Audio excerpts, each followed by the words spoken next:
अस्सलाम वालेकुम नाजरीन, मैं हूं आपका मेज़बान सत्तान अली और आप देख रहे हैं मेरा YouTube channel news time HD।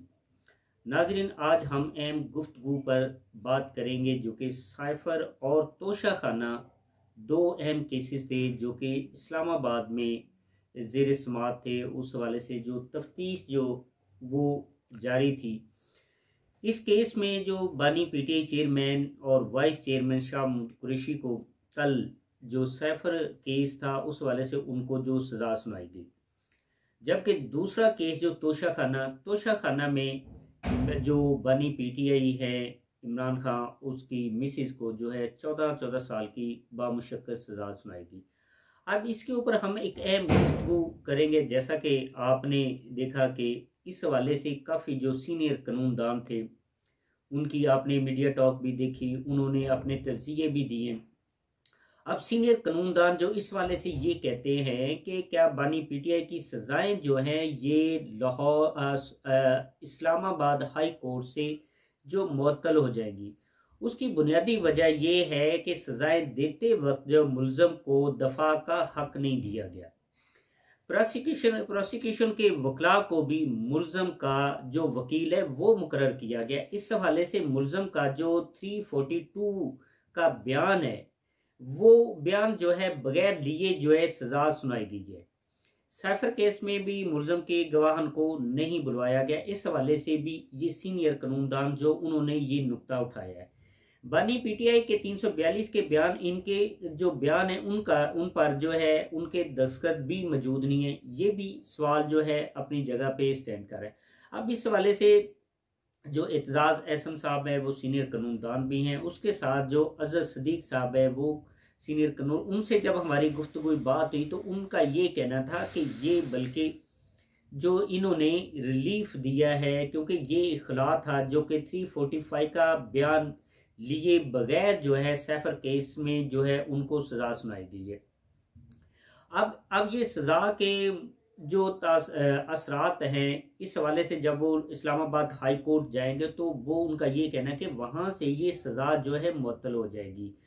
दूसरी जानब ये जो अपना केस है साइफर का, उसमें जो कि एक बहुत बड़ा जो सिक्योरिटी रीजन बताया जाता है उसमें ये सजा जो 10 साल सुनाई गई है, जबकि जो गिफ्ट जो लिए गए तोशा खाना से उसमें सजा जो 14 साल सुनाएगी। इसके ऊपर भी सवाल आया कि इसमें 10 साल है और जो कि मुल्क की सिक्योरिटी के हवाले से जो डिस्कस की जाती है, लेकिन दूसरी जानब जो तोशा खाना से जो तवाइफ लिए गए उस हवाले से जो इशू था, जिनकी वो इल्ज़ाम लगाते हैं रसीदें ना मिलने पर जो है जो 14 साल सजा हुई है।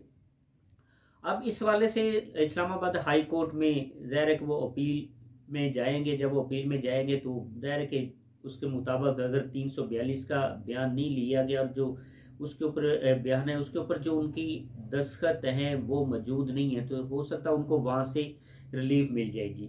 और इस हवाले से जो सीनियर कानूनदान वो ये कहते हैं कि ये बल्कि इमरान खान को सजा नहीं सुनाएगी बल्कि उनको रिलीफ दिया गया है। दूसरी जानब हमने अक्सर ये देखा है कि इससे पहले मियां नवाज शरीफ जो हैं वो भी दौरे जब वो वज़ीर आज़म थे तो उन्होंने भी तोशा खाना से उनको भी तवाइफ मिले, उन्होंने भी कम पैसे जो है जमा करवा के उन्हें गिफ्ट लिए। दूसरी जानब पीपल पार्टी के जो यूसुफ रजा गिलानी साहब उनका भी नाम आया, उसके बाद आसफ अली जरदारी साहब का भी नाम आया।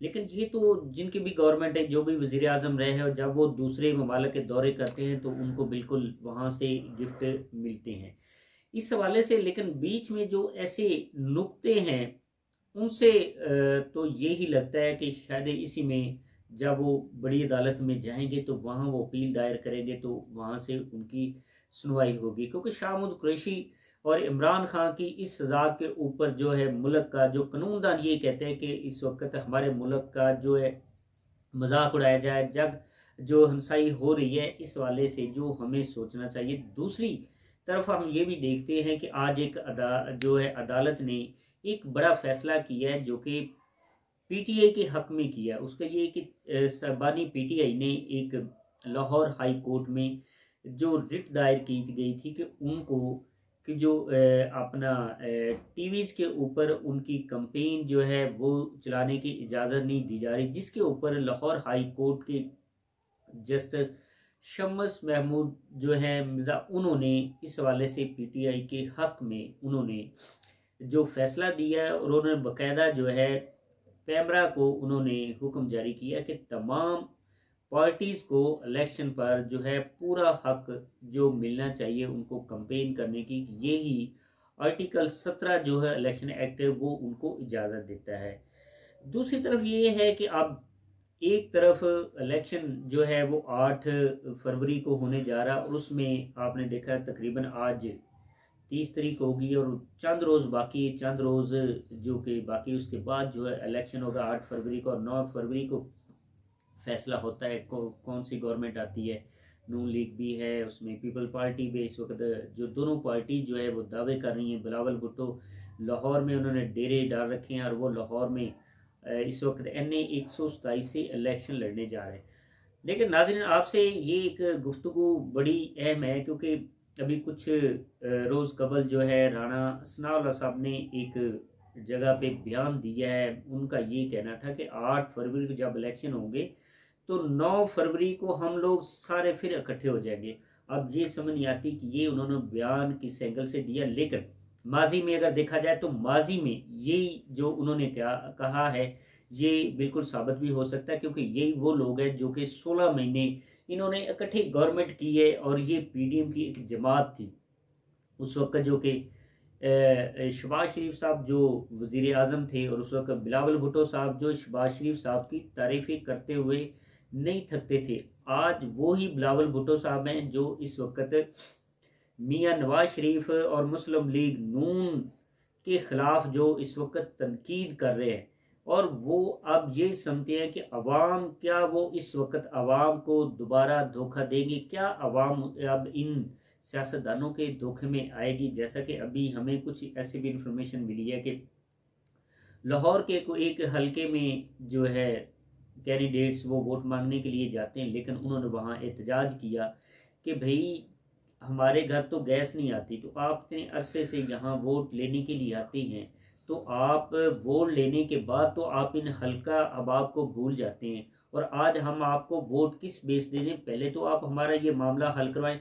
लेकिन खुशी खबर ये है कि उनका ये भी इन्फॉर्मेशन दी, उन्होंने बताया कि हाँ, जब हमने ये गुफ्तगू की और उनके साथ गुफ्तगू हुई, उसके बाद ये उन्होंने ये मामला हल भी करवाया। लेकिन सोचना ये कि अगर इसी तरह तलखी से या इस तरह शिकायत करने से मामले हल होते हैं, तो ये तो फिर एक रीत पैदा हो जाएगी इस वाले से। दूसरी जानब ये है कि इलेक्शन से 8 या 10 रोज़ अभी बाकी हैं, और इस सिलसिले में आप देख लें कि इस वक्त PTI के लिए तो बिल्कुल कंपेन करने का कोई भी हक नहीं है। अगर वो कंपेन करने के लिए निकलते हैं तो उनको गिरफ्तार कर लिया जाता है। और ये अगर ये इलेक्शन होते हैं तो क्या दूसरे ममालक या पूरी बाकी ममालक जो क्या इस इलेक्शन को किस तरह एक्सेप्ट करेंगे?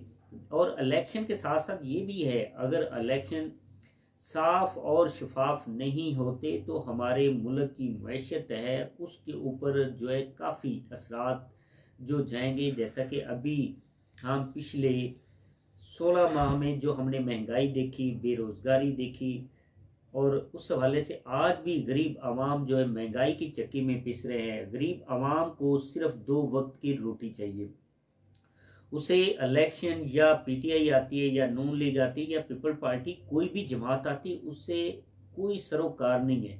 गरीब आदमी जो है वो अपनी रोजी रोटी के पीछे, तो उसकी सिफारिश और उसका सिर्फ यही मुतालबा होता है कि मुझे रोजी रोटी, मुझे मजदूरी मिले, मुझे सस्ते बिजली के बिल मिले, मुझे खाने पीने के जो इश्य है वो सस्ती मिले। असल उसका मुतालबा ये होता है।